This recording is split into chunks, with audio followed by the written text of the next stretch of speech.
Meanwhile, Republicans in Arizona Senate have drafted a resolution calling on Arizona Attorney General Kris Mayes to resign. The move comes after her recent comments around ICE and Arizona's Stand Your Ground law.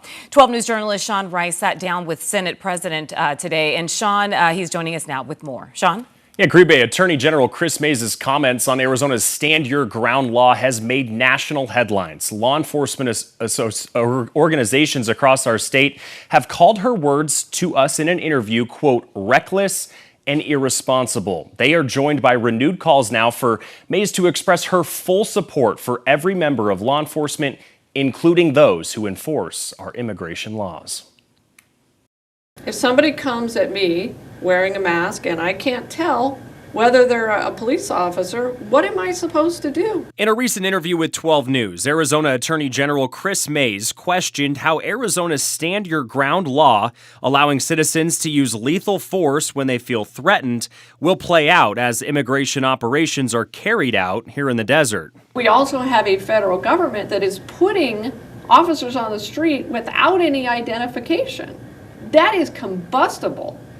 I mean, it's got all the makings for, shootout at the OK Corral all over again. Tell me what you heard her say, because I feel like there's some people thinking she said one thing and other people thinking she said another. Tell me what you heard her say. Well, I mean, what you just said kind of says it all. Yeah. Some people are hearing one, so it's ambiguous. It was very ambiguous what she said. Arizona Republican Senate President Warren Petersen, who is also running for Attorney General, calls her words a justification for violence against ICE officers. Mayes has received letters from the Arizona Sheriff's Association, Fraternal Order of Police, and the Phoenix Police Lieutenants and Sergeants Association, all calling her interpretation of this law inaccurate. It's just like anything in court. You have multiple witnesses, and it just shows that she's on the wrong side of this issue.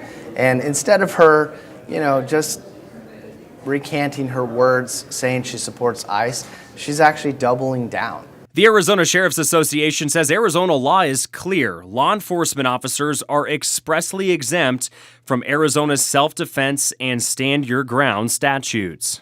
Make it clear it's not okay to shoot ICE officers, but she also needs to say that she supports ICE, because ICE is law enforcement. She can't say, I support law enforcement, but I don't support law enforcement. Petersen and Senate Majority Leader John Kavanaugh are now drafting a resolution to be voted on later this week that would call for Mayes to resign. The resolution, expected to pass along party lines, has little teeth, but Petersen says it sends a powerful message. It is a very strong political action. It's very rare.